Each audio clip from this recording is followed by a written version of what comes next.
A produção da nossa matéria de hoje é sobre uma exposição que está acontecendo no hall de entrada do prédio principal da Universidade Federal de Santa Maria, aqui no campus de Frederico Westphalen.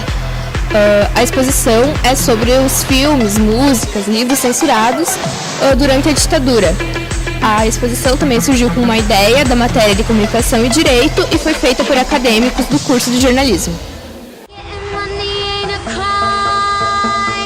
So why you watching, wasting time?